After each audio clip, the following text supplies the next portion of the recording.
Número o punto, vamos a iniciar con una breve pero significativa oración una vez que iniciemos.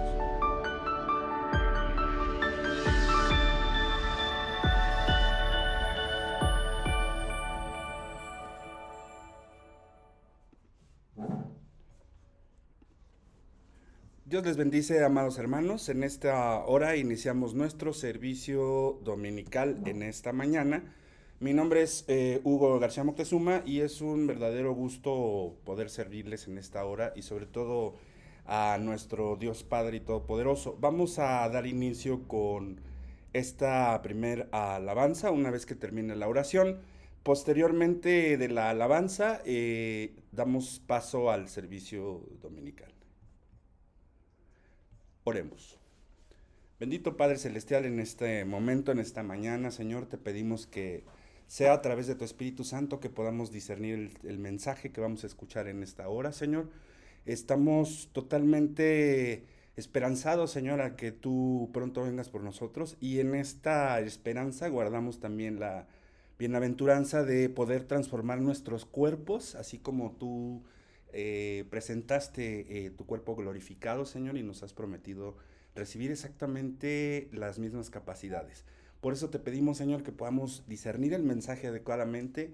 Sabemos que es bastante profundo y bastante extenso, por esa razón vamos a dividirlo, Señor, en dos partes para poder ir de manera pausada y en una forma muy concisa y significativa para que todos podamos recibir el mensaje adecuadamente.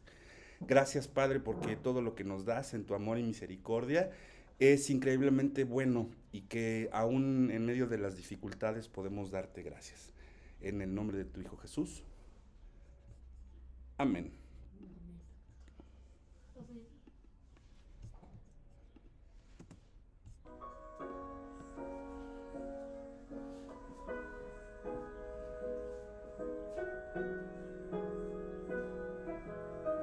Recibamos a Marco Barrientos.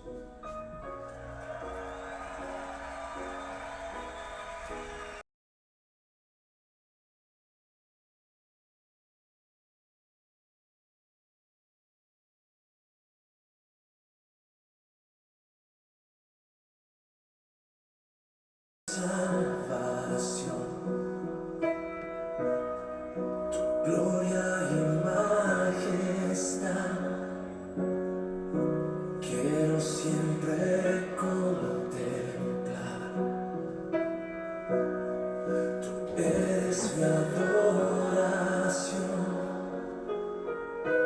y mi eterna canción. Todo mi interior es cautivado por tu amor.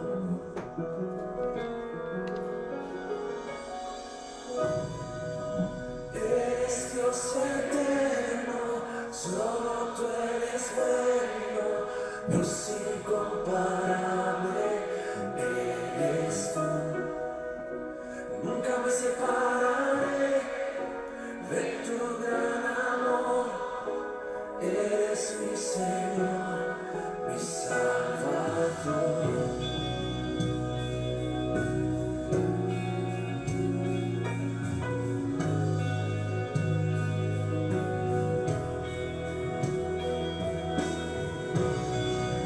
Dios del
Damos la honra y la gloria a nuestro Dios Todopoderoso en este momento, en esta hora, y así como dice la palabra que Dios habita en medio de las alabanzas de su pueblo, así en este momento sabemos con toda certeza que Dios habita en este momento cerca de nosotros, y es así como podemos en esta hora iniciar nuestro servicio gracias a nuestro Dios Todopoderoso. Recuerden que estamos entonces ahorita ya en las redes sociales, nuestro grupo de Facebook, que cada día crece más, para la honra y la gloria de Dios, está apareciendo ahí en sus pantallas. También tenemos en Instagram para que puedan seguirnos. Posteriormente vamos a publicar ya lo que es WhatsApp, una vez que podamos ya compartir cada parte de la información que tenemos en cada una de las redes sociales. Vamos a dar entonces inicio a el mensaje que tiene Dios preparado para nosotros a través de su palabra. Repito nuevamente, mi nombre es Hugo Moctezuma. Es un gusto verdaderamente poderles servir en este día y sobre todo a nuestro Dios Todopoderoso. Damos la honra y la gloria al Dios vivo y al Dios de Israel. En este momento iniciamos nuestra predicación, nuestro mensaje, y está titulado El cuerpo transformado en primer parte. Vamos a dividirlo en dos. Es bastante extenso y lo más interesante y lo más importante de todo es poder comprender qué es lo que ocurre cuando Cristo, una vez que se presenta ante los discípulos en el camino a Emaús, y cómo en distintas ocasiones tiene esta, digamos, cualidad de poder materializarse como cuerpo carnal y a la vez también poder ser espíritu para poder atravesar puertas y realizar cierto tipo de actividades, que es lo que en este momento, en esta mañana, vamos a tocar de manera profunda. Nuestra base bíblica está planteada en distintos versículos. Marcos, capítulo 5, versículos del 24 al 34. Primera de Tesalonicenses, capítulo 4, versículos del 17 al 18. Y Primera de Corintios, capítulo 15, de los versículos 52 al 53. Como iniciamos entonces planteando que Jesús, una vez que, o después de su resurrección, una vez que de forma física vemos que tiene una presentación ante los discípulos, así es también como podemos observar en el mensaje de hoy que también de alguna forma también hay todo un esquema corporal y también hay un esquema espiritual o subjetivo o no palpable, y vemos ante las escrituras que también comía y bebía. Sin embargo, la sustancia de su personalidad en ese momento de Cristo no requiere de alimento o de bebida o de tener que dormir. Entonces, es así como vemos aquí en la primera diapositiva, en la palabra de Dios, buscamos en nuestras Biblias qué es lo que dice Lucas capítulo 24, de los versículos 30 al 31. Dice que Jesús luego, estando con ellos a la mesa, tomó el pan, lo bendijo, lo partió y se lo dio. Entonces se les abrieron los ojos y lo reconocieron, pero él desapareció en ese momento. Entonces, podemos ver aquí algo que es importante. Primero, el cuerpo glorificado de nuestro Señor Jesucristo trascendió las limitaciones naturales de la materia y la energía, ¿no? Entre el espacio que de alguna manera puede para nosotros en las 4 dimensiones en las que vivimos actualmente, de alguna forma molecularmente no podemos, como lo dice Albert Einstein en la teoría de la relatividad, con respecto a la fórmula de la energía, que es la masa por la velocidad de la luz al cuadrado. Científicamente hablando, esto quiere decir que toda la materia puede transformarse en energía a través de un proceso bioquímico, pero actualmente no puede la energía volverse o tornarse materia. Estos estudios o avances científicos son los que han logrado hasta el momento. Por ahí escucharás hablar del bosón de Higgs y que de alguna manera que se forma un agujero de gusano para poder traspasar la barrera del tiempo y el espacio, logrando que la energía vuelva a ser materia. Esto es precisamente el resultado de lo que nosotros vemos en la Biblia cuando Jesús resucitó. Este es el cuerpo glorificado de nuestro Señor Jesucristo, quien nos ha prometido que podemos nosotros lograr exactamente la misma condición. No es porque tú te imagines ahora que tenemos 2, 3, pues adolescentes, ¿verdad? Pues digamos, de audio escuchas o de alguna manera interlocutores, podrían imaginarse algo muy parecido a lo que ves en las caricaturas con estos de los super saiyajines y esto, ¿verdad? Naturalmente que no es en un contexto de peleas como lo puedes ver en este tipo de ejemplos, sino más bien como, al final de todo, como cualquiera de nosotros cuando eras niño, no sé si tú llegaste a soñar que volabas o que caías en una dimensión donde no había un final, ¿no? Y sentías ese vértigo de estar en el aire. Entonces, de alguna manera podemos ver que nosotros vamos a tener este cuerpo transformado, ya sea que venga Cristo Jesús aquí por nosotros en la tierra, en las nubes, como dice el mensaje que vimos del arrebatamiento. Si es de esta manera, vamos a sufrir esta transformación. Dice la palabra en el siguiente pasaje, vamos a ver qué es lo que dice la palabra de Dios. Si te mueves así vas a estar moviendo las cámaras y se ve aquí. La palabra de Dios dice de la siguiente manera. Romanos 8:11 dice así. Y si el espíritu de aquel que levantó de los muertos a Jesús mora en ustedes, el que levantó de los muertos a Cristo Jesús vivificará también sus cuerpos mortales por su Espíritu Santo, o sea, por el Espíritu de Dios que mora en cada uno de ustedes. Entonces, vemos aquí en la palabra de Dios que también nosotros vamos a compartir esta cualidad. Entonces, de esta forma, comprendemos así que Pablo sostuvo también ante Agripa en el capítulo 26 de Hechos, versículo 8. Vamos a ver qué dice la palabra en este pasaje también. Y la palabra de Dios dice así, que se juzga entre vosotros cosa increíble que Dios resucita a los muertos. Y en este contexto entonces Pablo sostiene la resurrección y esta de alguna manera es la promesa que tenía arraigada en su corazón desde niño. Pablo testifica que él cree en la resurrección de entre los muertos y que los justos e injustos resucitarán cada uno en diferentes ocasiones.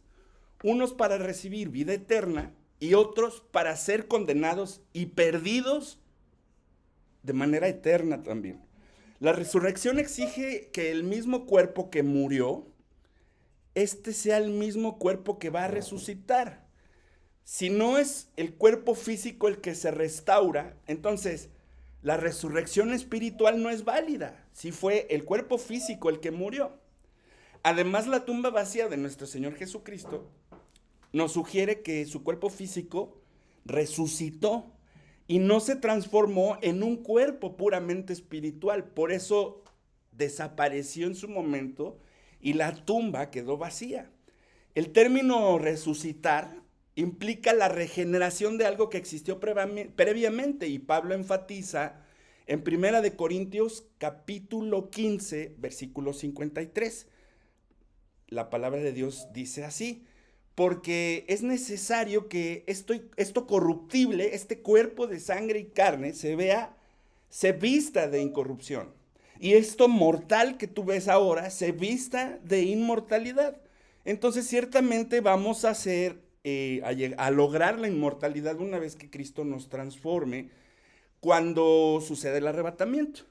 Entonces, vamos a ver o a demostrar científicamente ahora cómo sí existe de alguna manera, pero no la evolución darwiniana que nos han propuesto científicamente desde que vamos a la escuela.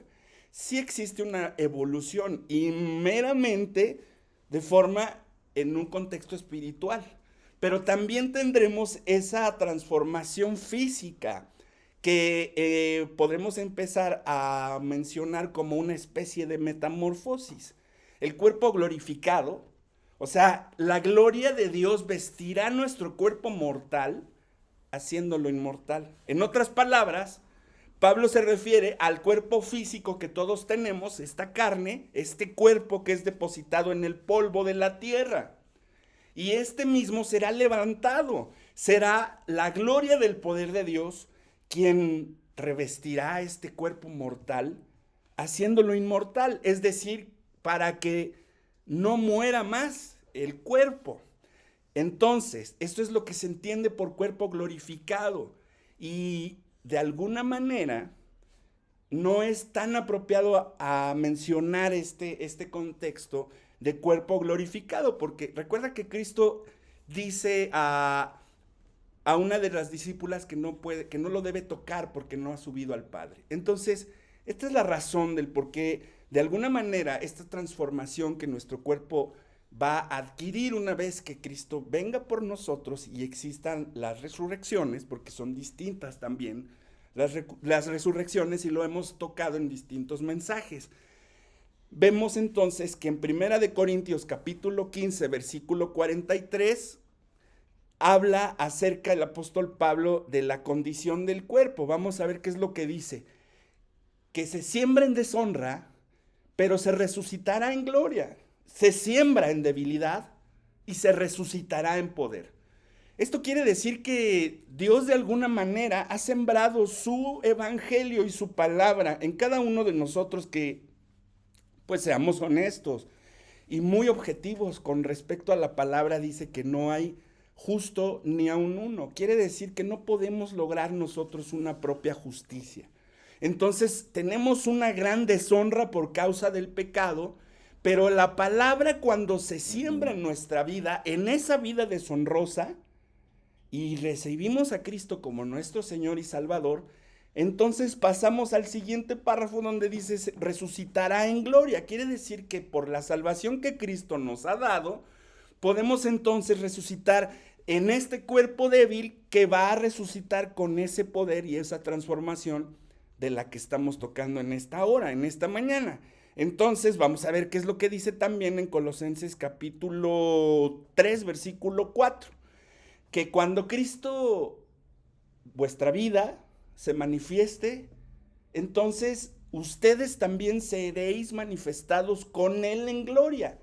Está hablando entonces que cuando en la segunda venida de nuestro Señor Jesucristo, cuando lleguemos al momento en donde se tiene que derrocar ya y quitar de cualquier ámbito a nuestro adversario, entonces en ese momento es la segunda venida y ahí es donde nosotros manifestaremos ahí nuestros cuerpos también glorificados cuando nuestro Señor Jesucristo venga por segunda vez aquí a la tierra.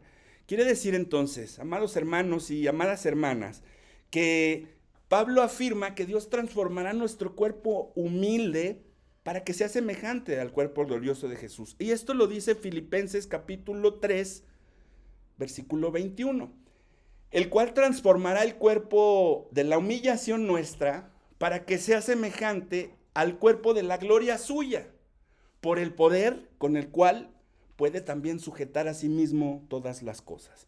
Esto quiere decir entonces que Jesús va a transformar nuestro cuerpo, que ha sido una humillación a través del pecado constante que mora en nosotros, para que sea semejante a su cuerpo, o sea, a la gloria que Cristo mostró.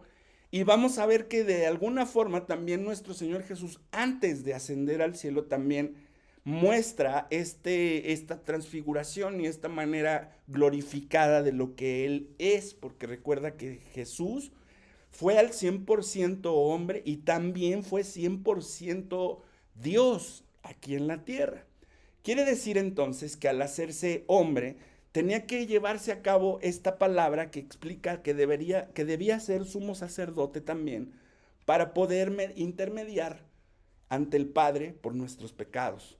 Entonces, vemos cómo el poder de Dios renovará nuestro cuerpo en ese estado de gloria, haciéndolo similar al que tuvo Jesús después de resucitar. Entonces, la palabra transformar implica modificar o alterar una materia. Hemos visto en las clases de teología cómo desde el Génesis Dios plantea que crea los cielos y la tierra y genera de alguna manera con ciertas palabras que hemos visto idiomáticamente en su estructura, que significa que cuando Dios crea, también puede transformar algo que ya ha sido creado en un principio y después termina de moldearlo. Lo mismo ocurre con nuestro cuerpo ante el esquema espiritual. Entonces, en el campo de la medicina podemos entender que el término transformar se utiliza cuando se integra un nuevo cuerpo o se amalgama y la persona sigue siendo la misma. Es decir, por ejemplo, tu cuerpo se puede transformar, ¿sí? Que de alguna manera puedes ahora con la cirugía plástica hacer a lo mejor con cierto tipo de rasgos, que a lo mejor tienes un poquito de mejillas aquí con un poquito más de grasita y a lo mejor con la misma cirugía pueden transformar tu cuerpo a que no tengas tantas mejillas, ¿no? Ese tipo de transformación es de la que estamos hablando en un contexto físico.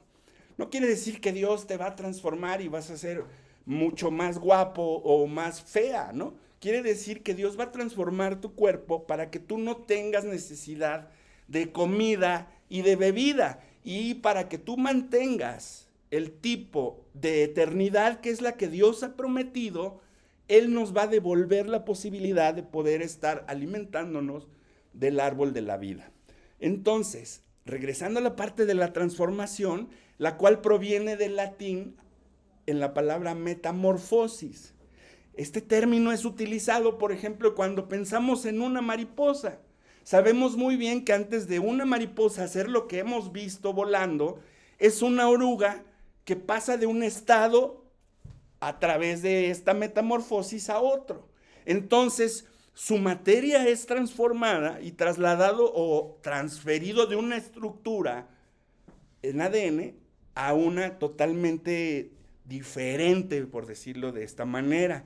Vamos entonces a notar esto. La oruga sigue siendo la oruga, pero ya entonces con una diferencia en cuanto a su estructura molecular con alas. Así la transformación en el momento de la resurrección está más allá de cualquier pensamiento humano, más allá de las capacidades que la misma ciencia nos ha mostrado, dando a conocer sus limitaciones que tiene ante el poder de Dios. Entonces, ya entendimos que en latín la palabra metamorfosis es utilizada para referirse a cambios sufridos de un estado a otro en forma o en la concepción de la materia. La materia es lo que se puede palpar. Es todo aquello que ocupa un lugar en el espacio científicamente descrito. El ejemplo puede ser también cuando pues de alguna manera pasas de ser pobre porque te sacaste la lotería a ser rico, tu estatus socioeconómico es transformado, también sufre una metamorfosis.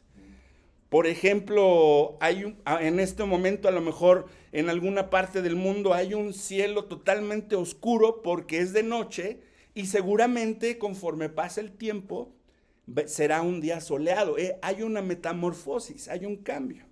Entonces, en Juan capítulo 11, versículos del 25 al 26, dice Jesús las siguientes palabras. Vamos a ver qué es lo que dice nuestro Señor en esta parte. Jesús dijo, yo soy la resurrección y soy la vida. El que cree en mí, aunque esté muerto, vivirá. Y todo aquel que vive y cree en mí, no morirá eternamente. ¿Tú crees esto? Esto lo dice Juan 11 del 25 al 26. En la palabra de Dios vemos entonces que de alguna manera la resurrección del cuerpo no solo es posible, sino que es una realidad asegurada por la promesa de Dios. También lo dice el apóstol Pablo en 1 de Corintios capítulo 15, versículos del 42 al 43. La palabra de Dios dice así, así también es la resurrección de los muertos. Se siembra en corrupción, resucitará en corrupción, se siembra en deshonra, resucitará en gloria. Se siembra en debilidad y se resucitará en poder. Se siembra cuerpo animal y resucitará cuerpo espiritual. Hay cuerpo animal y hay cuerpo espiritual. ¿Qué es lo que quiere decir entonces aquí la palabra de Dios, amados hermanos y amadas hermanas? Podemos ver entonces que aquí se explica claramente que la transformación del cuerpo en la resurrección es un proceso de gloria y es un poder que solamente Dios puede dar y que solo puede ser llevado a cabo por el poder de Dios. La palabra nos dice en Filipenses capítulo 3, versículos del 20 al 21, el siguiente mensaje que Dios tiene planteado para nosotros con respecto a nuestra ciudadanía en los cielos, donde también esperamos a nuestro Salvador, que es el Señor Jesucristo, el cual transformará el cuerpo de la humillación nuestra para que sea semejante al cuerpo de la gloria suya por el poder con el cual puede también sujetar en sí mismo todas las cosas. Entonces, a través de la resurrección, el cuerpo será transformado y elevado a un estado glorioso que no puede ser imaginado aquí en la tierra. Así como Jesús ascendió al cielo, así también lo harán todos aquellos que crean en él. Y así está escrito en Primera de Tesalonicenses, capítulo 4, versículo del 16 al 17. Porque el Señor mismo, con voz de mando, con voz de arcángel y con trompeta de Dios, descenderá del cielo y los muertos en Cristo resucitarán primero. Luego nosotros, los que vivimos, los que hayamos quedado, seremos arrebatados juntamente con ellos en las nubes para recibir al Señor en el aire y así estaremos para siempre con nuestro Señor. La palabra de Dios nos dice que este es el punto del arrebatamiento. Note usted que se lee que los muertos saldrán resucitados, incorruptibles, pero aquí en la siguiente diapositiva vamos a ver cómo de alguna manera también vemos que Jesús resucitó en un cuerpo físico glorificado o resucitó en un cuerpo espiritual. Podemos ver que en algún momento atraviesa una pared, una puerta, y también podemos ver que estaba con ellos conviviendo, puesto que nos explica que partió el pan y comió y bebió con ellos. Según Hechos 1:3, vamos a ver qué es lo que nos dice la palabra de Dios. En el capítulo 1 de Hechos, en el versículo 3.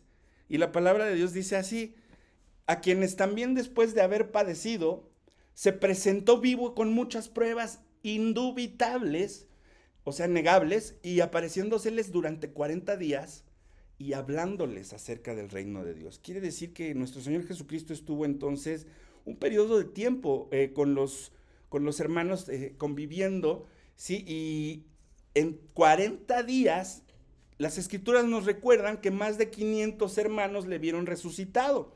Entonces no era un fantasma, o no era nada más un espíritu, sino que el cuerpo de nuestro Señor Jesucristo era el mismo que había sido colocado en aquella tumba y por un espacio de 40 días, posteriormente a su resurrección, fue visto y escuchado por sus fieles seguidores de aquellos días. Vamos a ver qué es lo que dice el apóstol Pablo en Romanos capítulo 6, versículo 9, donde nos da más información al respecto. La palabra de Dios dice que sabiendo que Cristo, habiendo resucitado de los muertos, ya no muere, porque la muerte no se enseñorea más de él. Todo el Nuevo Testamento declara que la tumba quedó vacía, que el sepulcro fue abierto y que de igual manera se afirma que será hecho con todos los santos en el arrebatamiento de la iglesia. La Biblia no habla de que su cuerpo fue robado o escondido, o que de alguna manera se movió de un lado a otro. La palabra de Dios dice que su muerte no fue una mentira, que las Escrituras afirman que Él expiró en la cruz y murió por nuestros pecados, por los tuyos y por los míos, pero también afirma que Él resucitó de entre los muertos. Es por esa razón que alrededor del mundo sabemos que la historia se partió en un antes de Cristo y en un después de Cristo. Tanto judíos como cristianos entendemos que la resurrección tiene términos literales, Pero vamos a ver también qué es lo que dice Job capítulo 19, versículos del 25 al 27. Y la palabra de Dios dice así en este pasaje: yo sé que mi Redentor vive y al final se levantará sobre el polvo, y después de deshecha esta mi piel, en mi carne he de ver a Dios, el cual veré por mí mismo, y mis ojos lo verán y no otro, aunque mi corazón desfallece dentro de mí. En el Antiguo Testamento vemos claramente aquí una transformación de todo lo que tiene que vivir Job para pasar este momento, que también de alguna manera recuerda que la palabra de Dios nos dice, que Cristo nos explica que vamos a encontrar en el mundo aflicción, pero que vamos a vencer al mundo. Entonces nuestra carne corruptible, todas nuestras enfermedades, todas nuestras dolencias y todo lo que en este momento muchas de las veces luchamos en contra del mismo deterioro del cuerpo, no es tan posible lograr más allá de la edad que Dios nos ha dado. Por eso dice la palabra que no debemos afanarnos, nadie va a aumentar ni una estatura ni un codo a su estatura, y ningún día a los días de su vida. Hagas lo que hagas, Dios tiene un plan perfecto para ti, y Dios tiene un plan perfecto para todos nosotros. En el pasaje de Isaías 26, 19, se profetiza algo bastante interesante con respecto a lo que tiene que ocurrir en estos últimos tiempos, que son los que nos encontramos actualmente. La palabra de Dios dice que los muertos vivirán y sus cadáveres resucitarán. O sea, van a despertar y van a cantar los moradores del polvo, porque tu rocío es cual rocío de hortalizas, y la tierra dará a sus muertos. Este es un mensaje profético que muchísimos años antes de que Cristo viniera a la tierra, ya se había declarado que esto iba a ocurrir.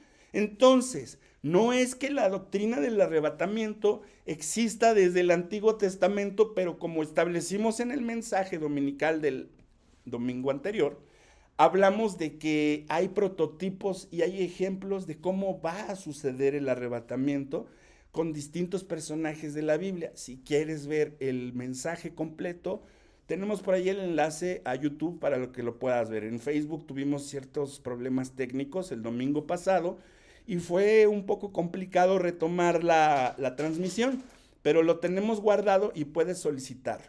Vamos a ver qué es lo que dice Apocalipsis capítulo 20, versículo 4. La palabra de Dios dice que Juan vio tronos y se sentaron sobre ellos los que recibieron facultad de juzgar, y vi las almas de los decapitados por causa del testimonio de Jesús. Está hablando de las personas que van a morir en el momento de la gran tribulación. Por causa del testimonio de Jesús y por la palabra de Dios, los que no habían adorado a la bestia ni a su imagen, y que no recibieron la marca en sus frentes ni en sus manos, y vivieron y reinaron con Cristo 1000 años. Esto lo dice Apocalipsis 20, versículo 4. El contexto del milenio también lo vamos a tratar en un domingo, después de que hayamos visto escatológicamente muchas de las partes que debemos fundamentar para poder comprender también a la doctrina bien, trazada con la palabra, puesto que en 2 de Timoteo 2:15 nos muestra que debemos ser obreros aprobados, que no son avergonzados, usando bien y trazando adecuadamente bien la palabra de verdad.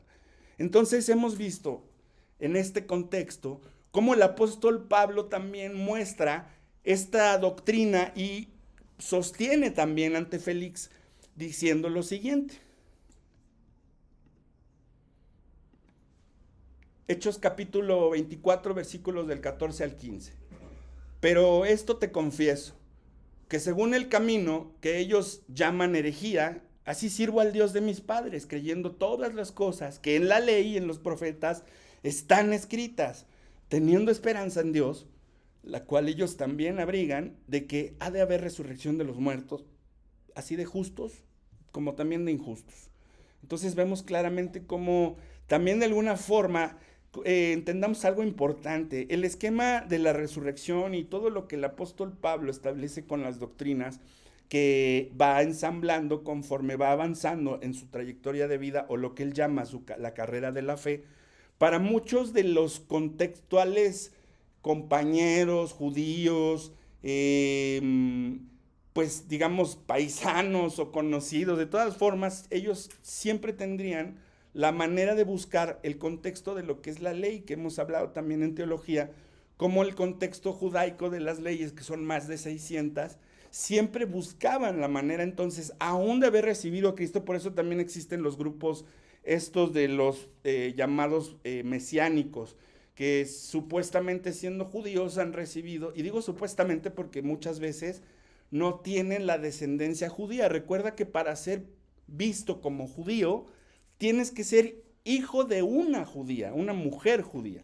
Entonces, de alguna manera podemos comprender, amados hermanos y amadas hermanas, que no es tan sencillo saber quién realmente es de ascendencia judía, pero lo que sí es muy fácil comprender es que todos entramos dentro del esquema de los gentiles, a través de la salvación en nuestro Señor Jesucristo, que para el momento en que Pablo está estableciendo esta doctrina del arrebatamiento y de la transformación del cuerpo, para todos sus contemporáneos de alguna manera en el ámbito judío, era totalmente blasfemo lo que él explicaba.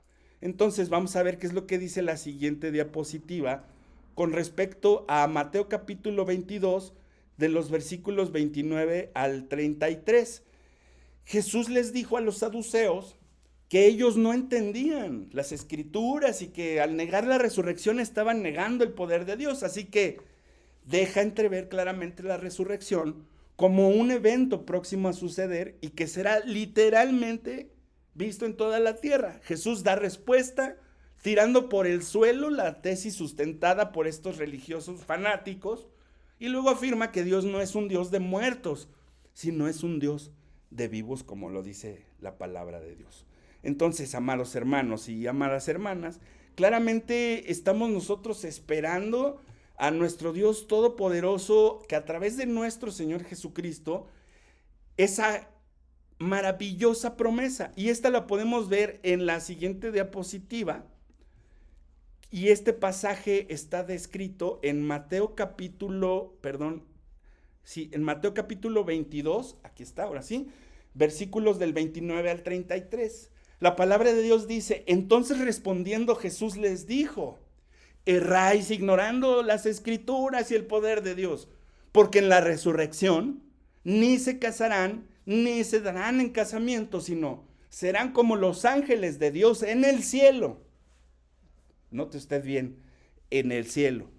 Quiere decir que sí, de alguna manera, las entidades espirituales tienen la capacidad de modificar la estructura genética, ya lo vimos también, incluyendo en sí el esquema del nacimiento glorioso y milagroso de nuestro Señor Jesucristo desde su concepción a través del Espíritu Santo, biológicamente con los cromosomas XY que pueden darle la sexualidad también al hombre o al futuro producto, es decir, al hijo del hombre. Por esa razón, tan solo la doctrina de que el Espíritu Santo es una madre es totalmente errada. Si tú lo ves desde un aspecto biológico, genético y sobre todo hablando de la materia, una concepción de tal magnitud físicamente solamente puede ser a través de cromosomas XY depositados por un esperma en el óvulo de la mujer que tiene cromosomas XX. Por esta razón, biológicamente, es imposible pensar que Dios, en el Espíritu Santo, sea mujer. Por el lado espiritual, podemos entenderlo de manera básica, como lo acaba de decir la palabra de Dios. Las cuestiones espirituales no tienen absolutamente nada que ver con las cuestiones carnales. Por esa razón, la doctrina de que el Espíritu Santo es una mujer o es la madre en la familia de la deidad es una herejía totalmente errática. En la siguiente diapositiva vamos a ver qué es lo que dice Juan capítulo 5, de los versículos 28 al 29. Y creo que no, un segundo. Juan capítulo 5, 28 y 29. Dice la palabra de Dios: no os maravilléis de esto, porque vendrá la hora cuando todos los que están en el sepulcro oirán la voz de Dios, y los que hicieron lo bueno saldrán a resurrección de vida, mas los que hicieron lo malo saldrán a resurrección de la condenación. Esto lo dice Juan 5, 28 y 29. Entonces la palabra de Dios nos está diciendo que debemos nuestras obras impulsarlas hacia el lado positivo. No te equivoques, las obras que vas a hacer ahora que ya eres un hijo de Dios son aquellas que te llevan a los galardones. Y estas son las obras de bondad, entendiendo que nuestro Señor Jesucristo murió por tus pecados y que no hay manera de poder resucitar de entre los muertos a menos de que creas en Él, le confieses con tu boca que Él es el Señor y crees en tu corazón que Dios le levantó de los muertos. Entonces solamente de esa manera tú puedes llegar a ser salvo. Vamos a ver qué es lo que dice ahora en Eclesiastés capítulo 12, versículo 7. La palabra de Dios dice en Eclesiastés 12, 7 así: y el polvo vuelve a la tierra como era, y el espíritu vuelve a Dios como el cual Él lo dio. Entonces, Él nos afirma que el polvo, o sea, el cuerpo físico, volverá ahí de donde fue tomado.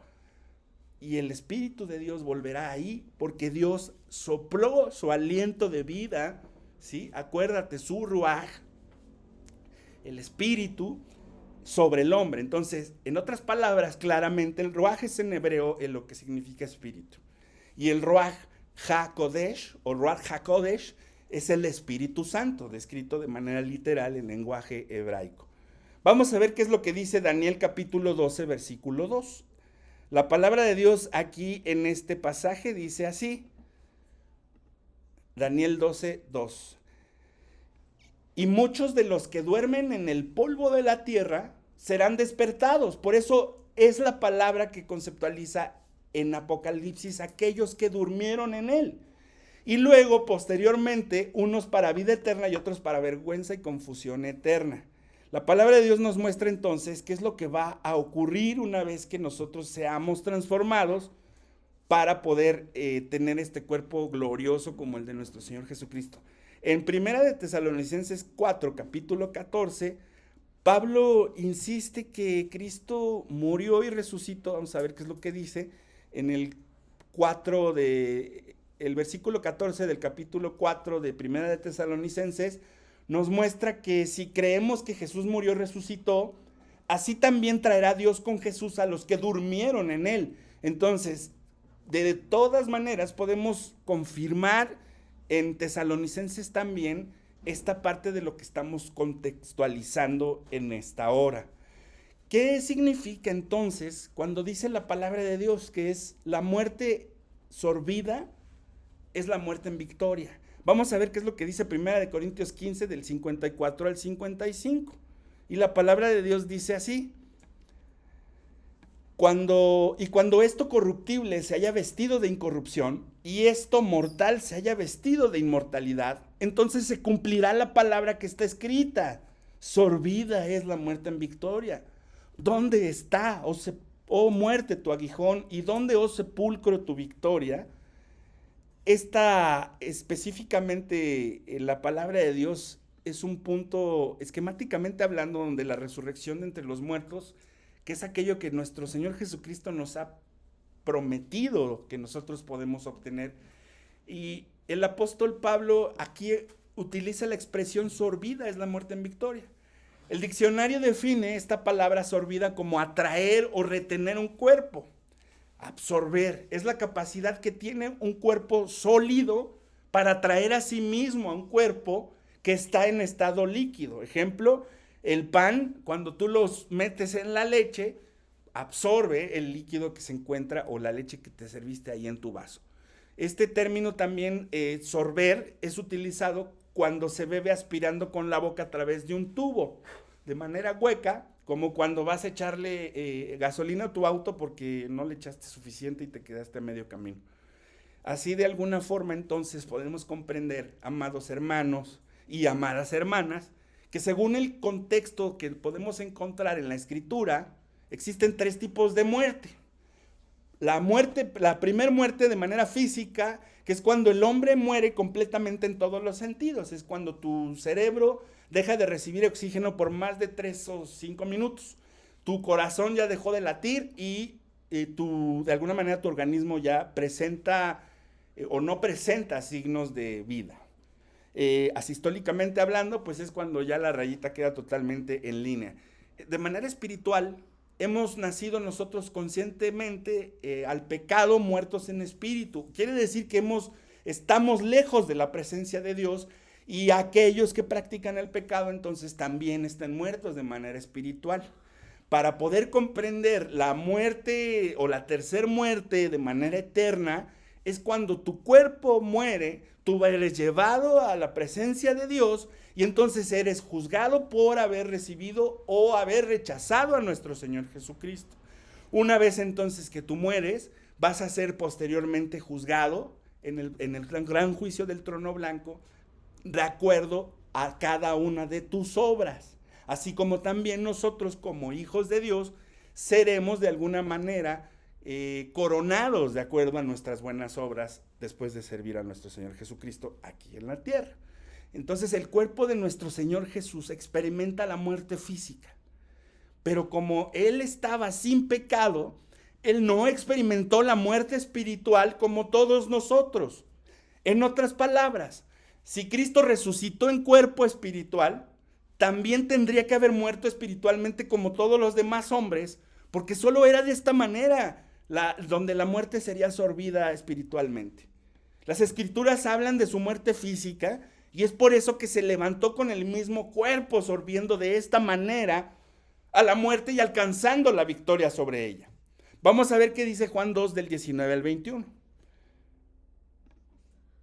La palabra de Dios en Juan 19 al 21, denme un segundo por favor, dice así. Respondió Jesús y le dijo, destruid este templo y en 3 días Dios lo levantaré. Yo lo levantaré, dijo Jesús. Dijeron luego los judíos, en 46 años fue edificado este templo y tú en 3 días lo vas a levantar. Mas él hablaba del templo del cuerpo. Vemos cómo es casi imposible para el hombre natural ver las cosas de lo sobrenatural o de lo espiritual. Vemos cómo a través de estos ejemplos de cuando Jesús estuvo en la tierra mostrando toda la concepción espiritual del reino, todos pensaban solamente en un contexto material o en un contexto carnal. Entonces, podemos comprender a través de lo que hemos visto a lo largo de esta casi hora, que el cuerpo físico glorificado es también un cuerpo espiritual. El cuerpo glorificado o es físico, o es espiritual, o es ambos. Esa es una pregunta que si tú quieres corresponder a la respuesta de manera bíblica, puedes dejarnos los comentarios aquí donde terminas de ver el mensaje en esta hora.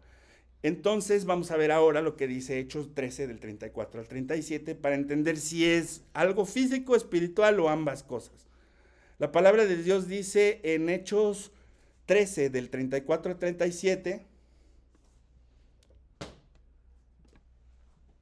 y en cuanto a que le levantó de los muertos para nunca más volver a corrupción, lo dijo así, os daré las misericordias fieles de David.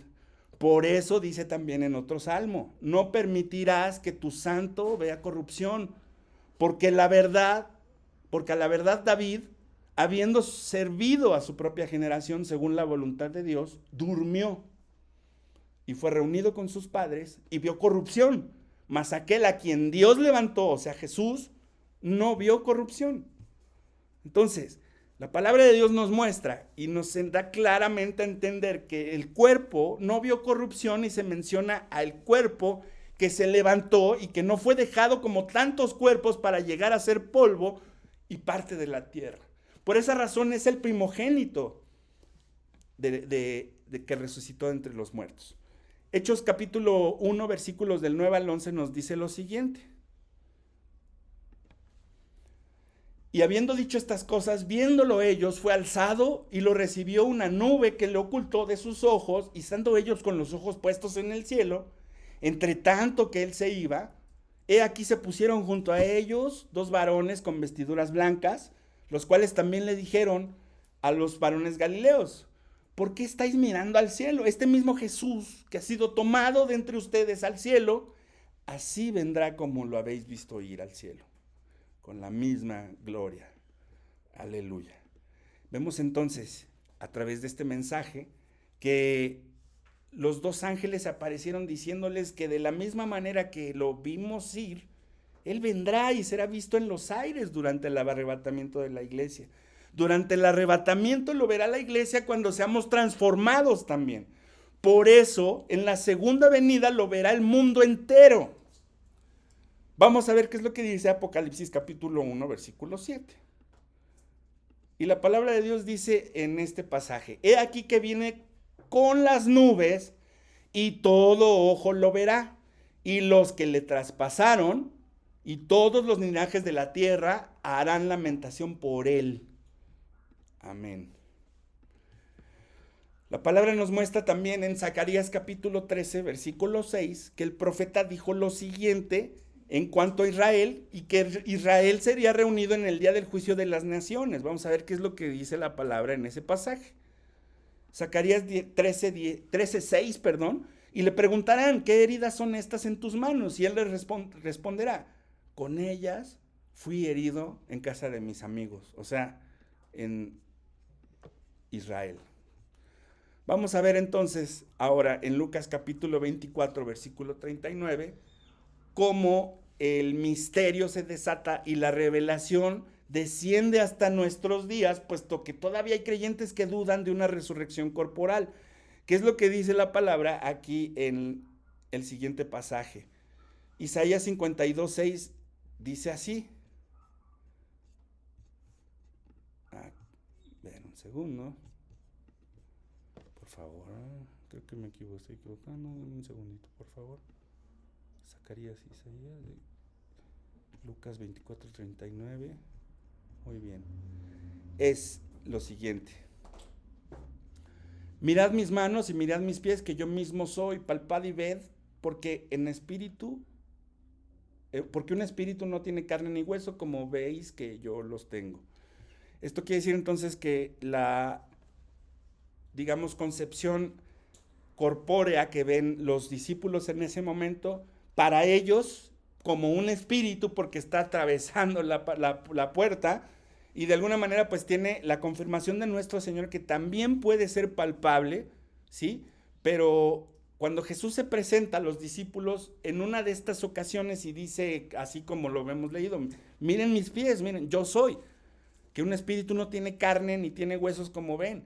Cada uno de los presentes fue desafiado a palpar y ver que todos tenían que llegar al convencimiento de Jesús. Su maestro estaba vivo. No era un Jesús utilizando un cuerpo parecido al que tenía antes de su muerte.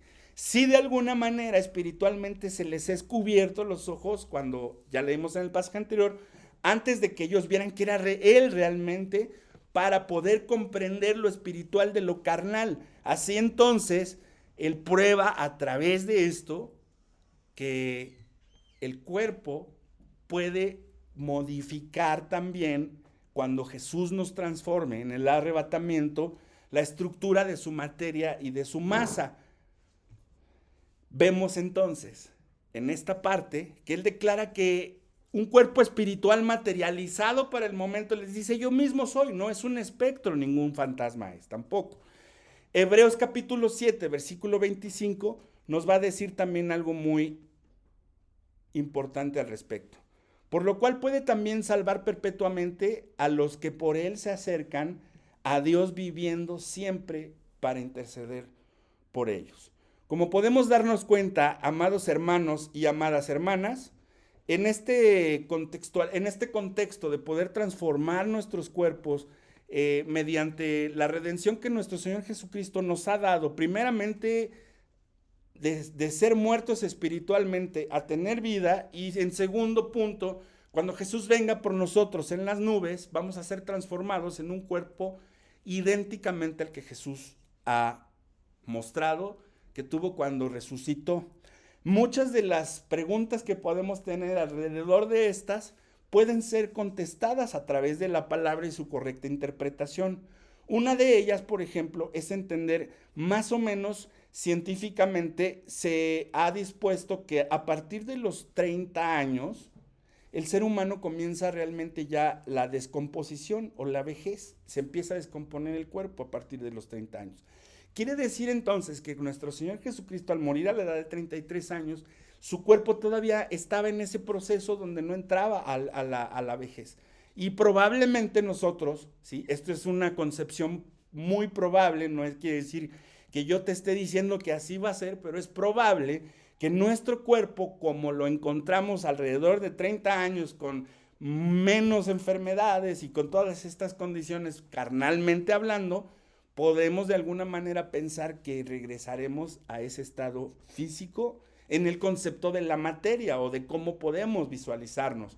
Porque de alguna manera, como puedes ver, aunque vamos a resucitar y hemos ahora vivido espiritualmente por Cristo, que estábamos muertos ante el pecado y hemos resucitado en espíritu por Jesús, ahora, esta de alguna manera va a ser también nuestra misma forma física. Vamos a poder tener un cuerpo físico y un cuerpo espiritual con esas capacidades. Vamos a terminar en esta primera parte. En la siguiente parte vamos a comprender ya finalmente cuál es la final transformación, valga la redundancia, de cómo vamos a llegar en este punto, ahí en el momento del arrebatamiento, con nuestros cuerpos transformados, porque entendemos que ni la carne ni la sangre pueden heredar el reino de los cielos. Les agradezco muchísimo en esta hora, mis amados hermanos. Vamos a finalizar en este momento con una importante oración. Si en este momento tú has comprendido que lo que nos ha prometido nuestro Señor Jesucristo de ser transformados y de no morir de ninguna manera, sino que solamente vamos a esperar a que Jesús venga, si es que a alguien en este momento de los que podemos pensar que estamos viendo el video y Dios te llama el día de hoy, antes de que Jesús venga por segunda vez, este es el momento en donde Dios te está mostrando que no importa lo que tú hayas hecho, el pecado que hayas cometido, Dios tiene para ti el poder salvarte de todos los pecados, aun sea el menor o el mayor de ellos. Dios tiene la capacidad a través de Jesús de limpiarte con su sangre preciosa. Por eso fue derramada hasta la última gota de ella en esa cruz. Con ese sacrificio, Dios te promete que a través de Jesús podrá tu cuerpo ser transformado cuando recibas a Jesús como tu Señor y tu Salvador. Oremos. ¿Pueden ponerse de pie, por favor? Vamos a orar. Bendito Padre Celestial, en este momento, Señor, venimos todos y cada uno de tus hijos delante de ti. Hemos comprendido, Padre, que solamente a través de ti es que podemos lograr la salvación de esta muerte espiritual con la que ahora vivimos. Te pedimos, Señor, que tú, a través de tu sangre preciosa, puedas limpiar nuestra vida, que limpies toda aquella maldad y todos esos pecados de desobediencia y de estar haciendo lo que se nos da la gana, sabiendo, Padre, que todo lo malo que hacemos delante de tus ojos es pecado. Te pedimos, Padre, que nos perdones, que limpies toda esa maldad en nuestro corazón y en nuestra vida, para que tu Espíritu Santo descienda sobre nosotros, comience ese poder transformando desde nuestro ser interior todo lo malo que se ha hecho, para que a través de tu palabra, glorificándose y siendo viva delante de nuestros hermanos, a través de nuestro testimonio, podamos reconocer que tú eres nuestro Señor y Salvador. Solamente a través de ti podemos encontrar la salvación que en ninguna manera podríamos encontrar. Tú eres el camino, eres la verdad y eres la vida. Te pedimos que desciendas aquí sobre nosotros con tu Espíritu Santo para poder limpiarnos de todo el mal con tu sangre preciosa, que mores de ahora en más en nuestro corazón y en nuestra vida, para que el Espíritu Santo nos recuerde todo el tiempo todo esto que tú nos has enseñado. Guardamos la bienaventuranza de tu venida, amado Señor Jesucristo.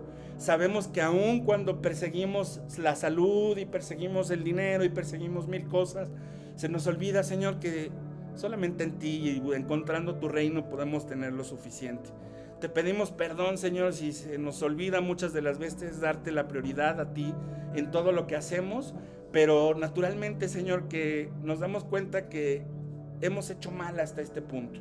Te pedimos que nos perdones, Padre, que nos des un corazón más de carne para poder sentir que estas personas que se están muriendo sin conocerte a ti como su Señor y Salvador pueden lograr conocerte a través de nuestro testimonio, y que nosotros podamos testificar con tu gloriosa palabra que solamente a través de nuestro Señor Jesús es como podemos llegar al Padre. Gracias por todo lo que nos das, en el poderoso nombre de nuestro Señor y Salvador Jesús. Amén. Muy bien, amados hermanos, pues hemos finalizado nuestro servicio. Voy a ponerles una alabanza final para poder despedirnos adecuadamente. Y vamos a ver cuál podríamos poner.